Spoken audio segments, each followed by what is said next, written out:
On pourrait dire de Jésus-Christ qu'il est un homme à la hauteur de ses prétentions. Il affirme des choses extraordinaires. Il dira par exemple, « Celui qui m'a vu a vu le Père ». Cela se trouve dans l'Évangile de Jean, chapitre 14 et verset 9. Il a dit aussi, « Je suis la vérité, je suis la vie, je suis le chemin ». Et il affirme encore au chapitre suivant, « Sans moi, vous ne pouvez rien faire ». Et ce sera le sujet de notre rencontre ce soir. Sans moi, vous ne pouvez rien faire, dit Jésus. Affirmation percutante du Seigneur. Mais certains diront, affirmation gratuite. Beaucoup, au contraire, a été fait et continue à se faire dans notre monde sans Jésus-Christ. Si même notre civilisation occidentale a pour label d'origine le christianisme, on ne peut pas dire que le grand monde moderne dans lequel nous vivons s'est fait avec l'aide de Jésus-Christ. Certes, il a dit, sans moi, vous ne pouvez rien faire. Et pourtant, si les cathédrales du Moyen-Âge ont été construites dans un esprit de ferveur religieuse, nos autoroutes, nos gratte-ciel, notre société industrielle, la conquête de l'espace et de la Lune et l'élévation du niveau de vie, tout cela n'est pas dû à des gens qui ont imploré le ciel. Encore que James Irwin, un des astronautes américains qui ont été autour de la Lune, soit devenu un authentique chrétien. Comme je le rappelais il n'y a pas si longtemps, il y a quelques jours, il a même quitté une carrière spatiale pour se faire évangéliste et parcourir le monde avec une autre phrase percutante. Le plus grand moment de l'histoire n'est pas quand l'homme a mis les pieds sur la Lune, mais quand Dieu a mis les pieds sur la terre. Jésus a dit, « Sans moi, vous ne pouvez rien faire. » Mais il y a beaucoup de commerçants qui font leurs affaires sans Jésus-Christ, et leur faillite aussi. Beaucoup de monde se passe de lui pour s'enrichir. Leur fortune n'a été précédée d'aucune prière et n'a été suivie d'aucune action de grâce. Le roi de Babylone, Nebuchadnezzar, le maître du plus grand empire du monde à l'époque, pouvait se glorifier lui-même de ce qu'il avait fait tout cela sans l'aide de Dieu.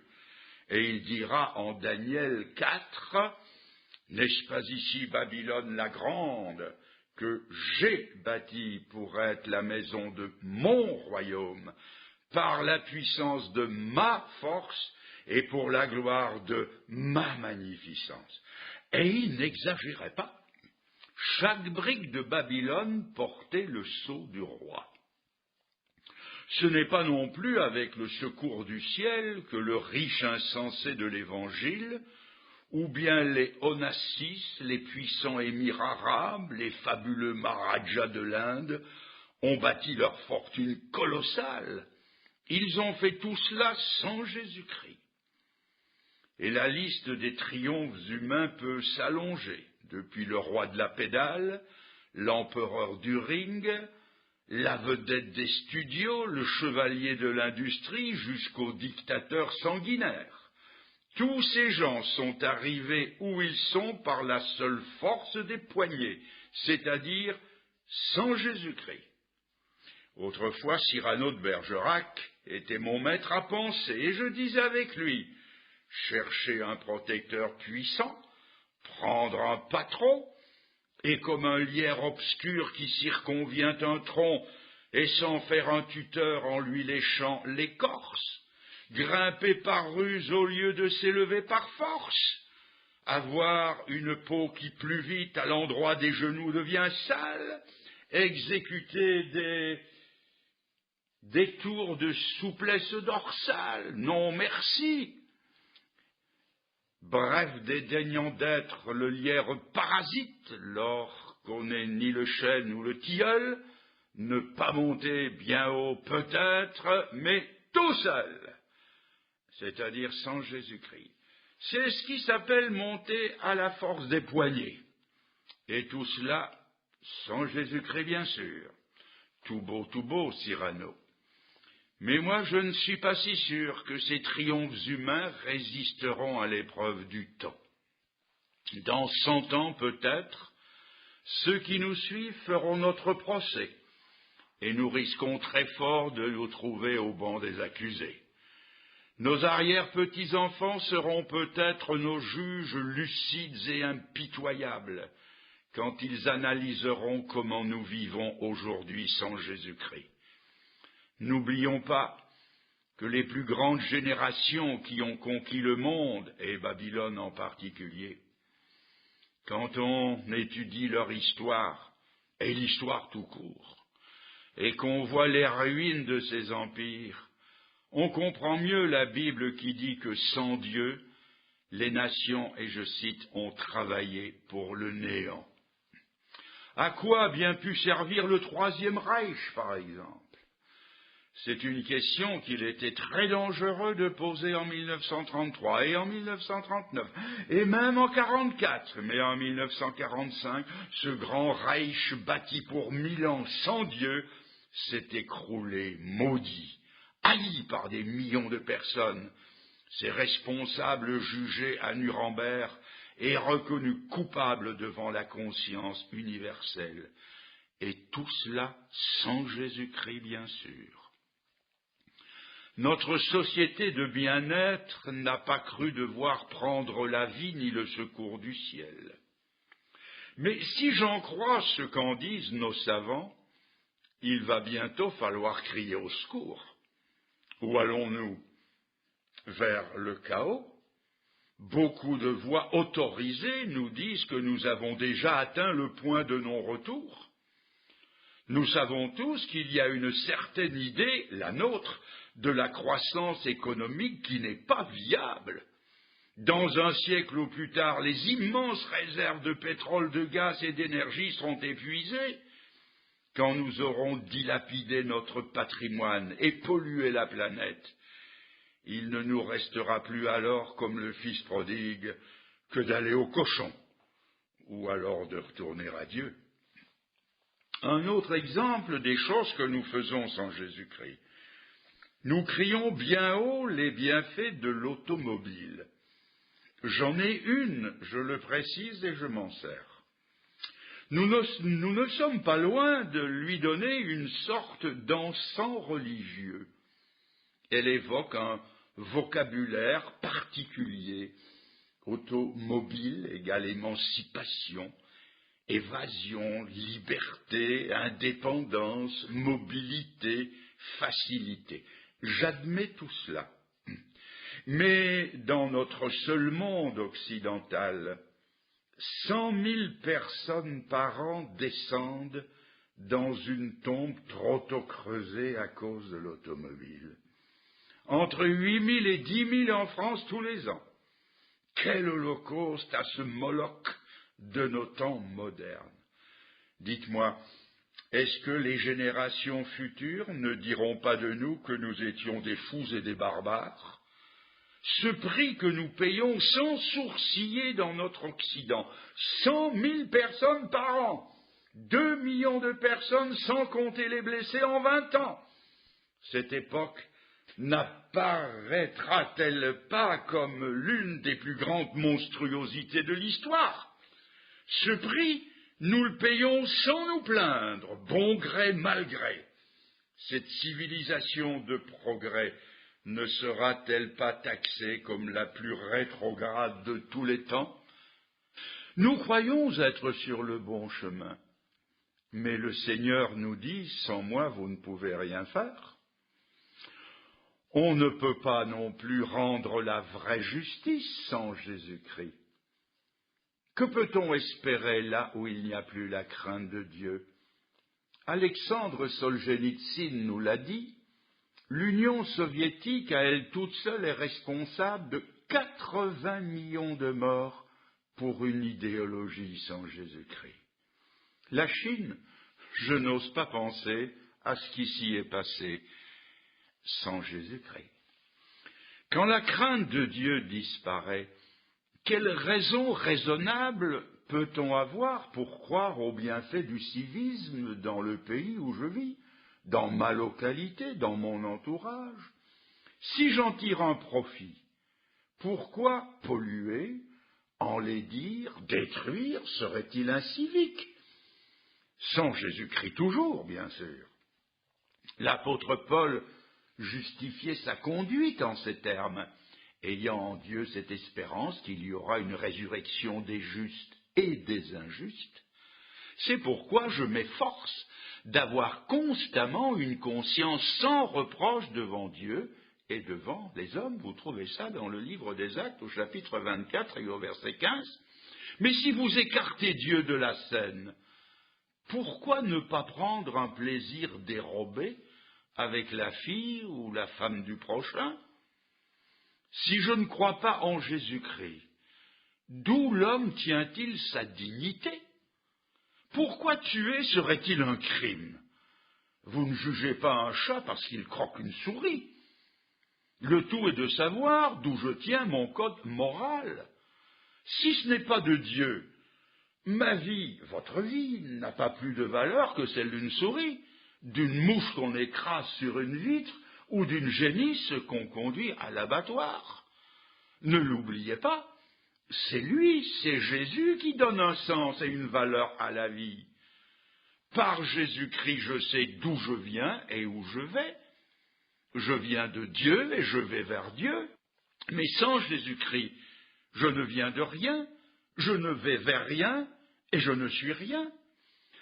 La philosophie qui en découle est tout simplement que les gangsters, les braqueurs, les profiteurs, les jouisseurs ont raison quand ils disent « mangeons et buvons car demain nous mourrons ».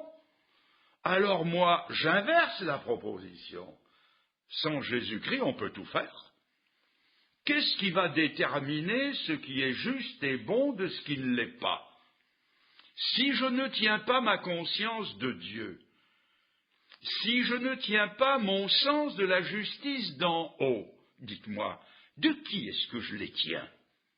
Eh bien, je vais vous le dire. L'opinion publique devient alors mon code moral et les sondages d'opinion remplacent la voix des prophètes. C'était la position des nazis pendant la dernière guerre. Et cela a coûté 6 millions de morts au peuple juif et 40 millions dans le monde. Les nazis étaient justifiés par le code de morale de l'État allemand. Cela nous semble horrible, mais au nom de quoi justifier notre horreur, sinon au nom d'une chose complètement périmée aujourd'hui et qui s'appelle la loi de Dieu?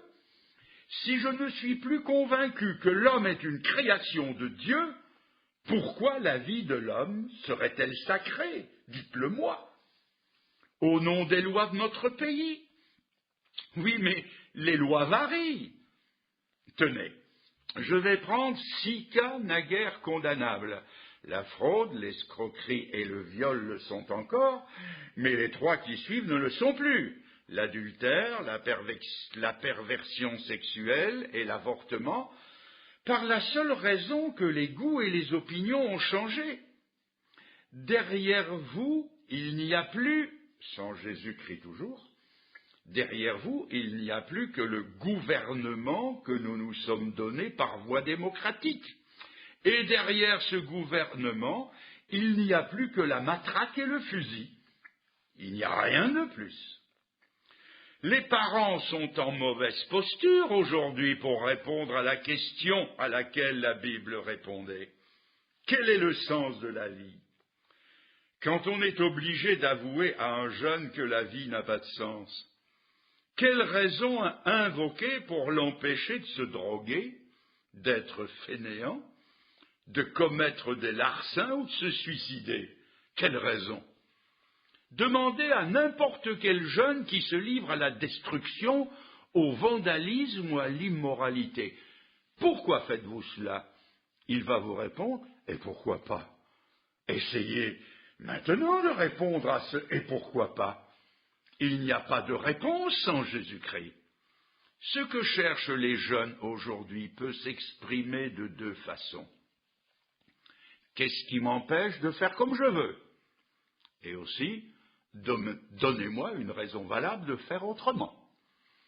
Le jeune est un être qui a besoin de croire en quelque chose. Il en a besoin, mais il n'a pas encore trouvé sa voie, sa foi.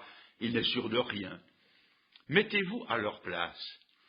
Ils vivent dans un monde miné par l'hypocrisie.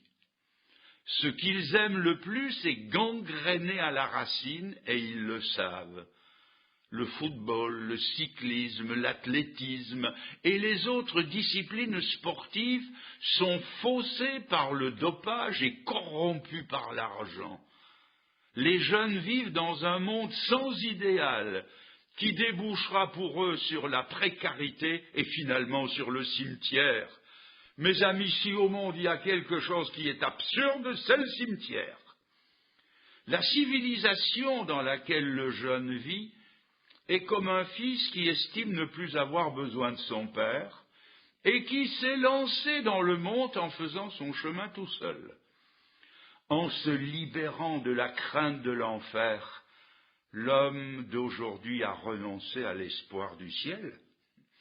On naît, on vit, on meurt, c'est tout. Tandis que Jésus-Christ, lui, nous apporte la prodigieuse espérance de la vie éternelle. Il est venu montrer la vie et l'immortalité par l'Évangile. L'homme, en se libérant de l'orbite de Dieu, s'est placé sur une trajectoire de néant. Voyez cette comparaison. Notre Terre est faite pour graviter autour du Soleil, comme nous sommes faits pour graviter autour de Jésus-Christ. Il est le soleil de justice, nous dit la Bible dans Malachie chapitre 4. L'orbite de notre Terre nous a été choisie par Dieu. Un peu plus loin, ce serait trop loin, un peu plus près, ce serait trop près. Alors il nous a choisi la meilleure. Pour nous aussi, il nous a choisi un centre de gravitation. Nous sommes faits pour Dieu, nous sommes faits à l'image de Dieu, nous sommes faits pour graviter autour de Dieu. Imaginons un peu que notre Terre se libère de son orbite solaire et aille se chercher un autre champ de gravitation, qu'elle aille tourner autour de ce gros capitaliste de Jupiter, ou de ce gros matérialiste de Saturne, ou de cette affriolante et brûlante Vénus. Qu'arriverait-il? Mais la Terre n'est pas prévue pour cela. Elle ne pourrait pas subsister et ne pourrait que dépérir. C'est ce qui se passe chaque fois qu'un homme met dans sa vie un autre centre que Jésus-Christ. Sa vie ne vaut plus la peine d'être vécue. Et le salut de Dieu, c'est de ramener l'homme sur une orbite dont il s'est écarté par sa révolte, son esprit d'indépendance et par ses péchés. Je vais un instant rappeler mon itinéraire personnel. J'avais 20 ans quand Jésus-Christ est venu jusque dans ce que je vais appeler ma galaxie étrangère où je m'étais écarté. Il est entré dans le grand froid de mes péchés et dans la nuit de mes désobéissances. Il était là au bout de mon éloignement. Il était là au fond de mon abîme. Quand il s'est écrié sur la croix ces paroles terribles, « Mon Dieu, pourquoi m'as-tu abandonné ?» Il était là tout au bout de ma désobéissance. Jésus est venu sur l'orbite de mon égarement pour en faire les frais, car il est écrit que le salaire du péché, c'est la mort. Et la mort que je méritais, il l'a prise à son compte. Tout cela pour me ramener sur l'orbite du salut. Et il l'a fait. Et ma vie a changé. Voici une autre illustration technique. Nos savants, nos techniciens envoient des fusées, des sondes jusqu'aux confins de notre système solaire. S'ils s'en aperçoivent, même après un mois de voyage, s'ils s'aperçoivent que la fusée s'est écartée de sa trajectoire, que font-ils? Du cap Canaveral, par exemple, ils appuient sur un bouton et ils envoient un signal invisible qu'eux-mêmes ne voient pas. Maintenant, comment sait-on que le signal a été envoyé et reçu? Parce que la fusée change de trajectoire. On peut dire que dans la vie de celui qui est sauvé, c'est ce que Dieu a fait. Il a envoyé le signal par son Saint-Esprit, et la preuve qu'il a été reçu, c'est que la vie aussi change de trajectoire. Il nous ramène sur l'orbite prévue. Cela, Dieu le fait encore aujourd'hui. Il m'a ramené sur son orbite à lui. C'est à l'âge de 20 ans que Jésus-Christ est devenu le vrai soleil de mon univers moral. Il m'a donné sa lumière. Il est ma chaleur. Il est ma raison de vivre. Le coq chante clair dans son hymne au soleil dit « Ô toi soleil, sans qui les choses ne seraient que ce qu'elles sont !» Et comme lui je dis « Ô toi Jésus, sans qui ma vie ne serait que ce qu'elle est !» Sans Jésus-Christ, je ne peux rien faire qui résiste à l'épreuve du temps et du jugement de Dieu. Sans Jésus-Christ, rien dans ma vie ne peut être agréé par Dieu. Sans Jésus-Christ, je ne peux pas plaire à Dieu. La Bible dit que la plus belle de vos œuvres est aux yeux de l'Éternel comme un linge souillé. Vous trouvez ça dans le prophète Ésaïe au chapitre 64. Sans Jésus-Christ, ce que nous avons fait de mieux dans notre vie est entaché par le péché. L'apôtre Paul pouvait, sous la conduite du Saint-Esprit, dire « En moi », c'est-à-dire dans ma chair, je sais qu'il n'habite aucun bien. Et il est un merveilleux chant qui dit « Tous les travaux de mes mains pour te plaire seraient vains. Lors même qu'en ma détresse mes pleurs couleraient sans cesse, il ne pourrait me sauver. Toi seul peux et veux sauver. Sans Jésus-Christ, je ne peux me pardonner un seul de mes péchés. La Bible dit que l'homme ne peut racheter son frère ni payer à Dieu sa rançon. Sans Jésus-Christ, je ne peux pas vaincre les passions qui dominent sur moi. Je ne peux pas remporter sur mon caractère une victoire durable.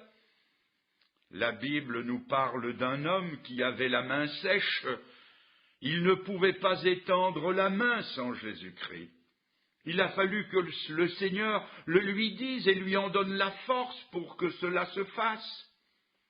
Cette femme légère dont la Bible nous parle ne pouvait pas espérer changer sa vie sans Jésus-Christ. Jésus a dû lui pardonner ses péchés et mettre dans sa vie le vouloir et le faire en lui disant « Va et ne pêche plus ».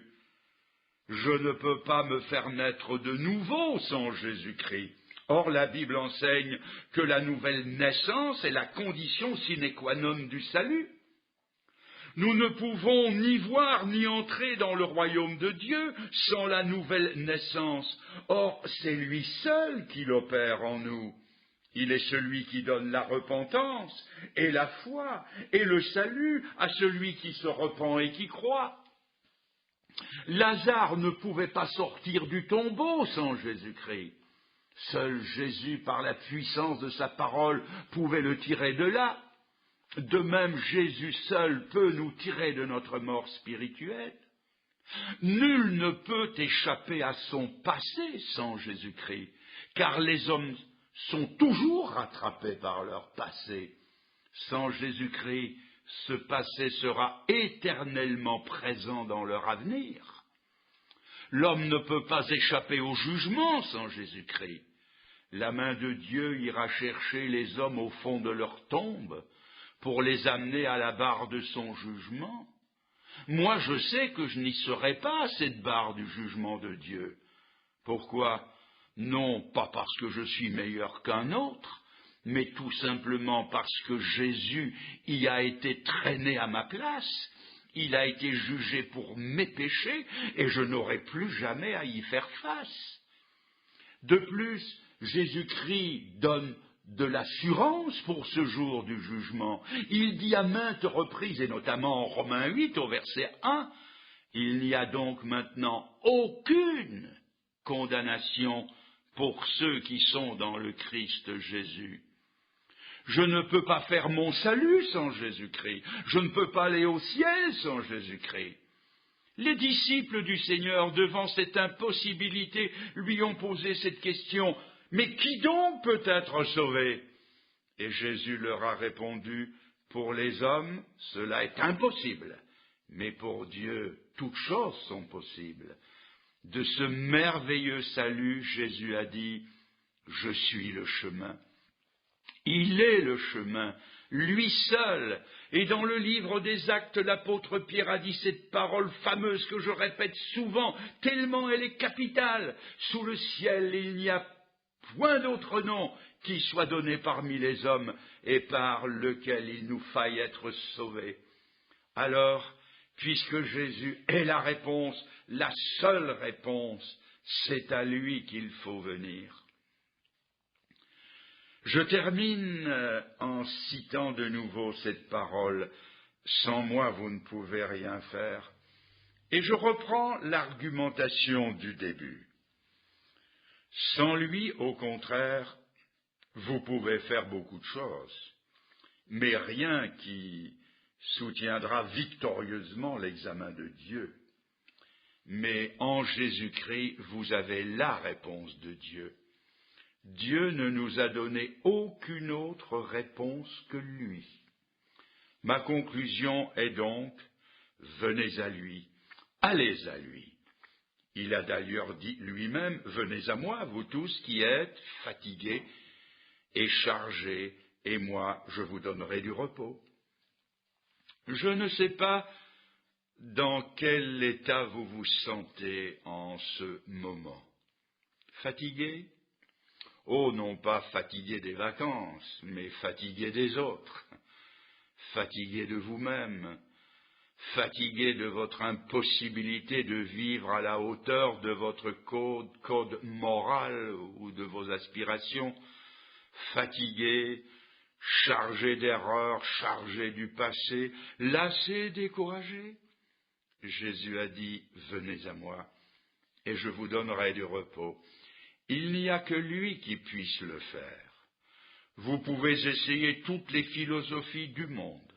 Vous n'aurez ni paix, ni assurance, ni certitude, car aucune ne peut vous les donner. Lui seul donne le mot espérance qui, dans la Bible, est synonyme de certitude. Avez-vous la certitude d'être sauvé, oui ou non? Il faut répondre à cette question. Si vous ne pouvez pas dire oui, c'est que c'est non. Si vous n'êtes pas sauvé, c'est que vous êtes encore perdu.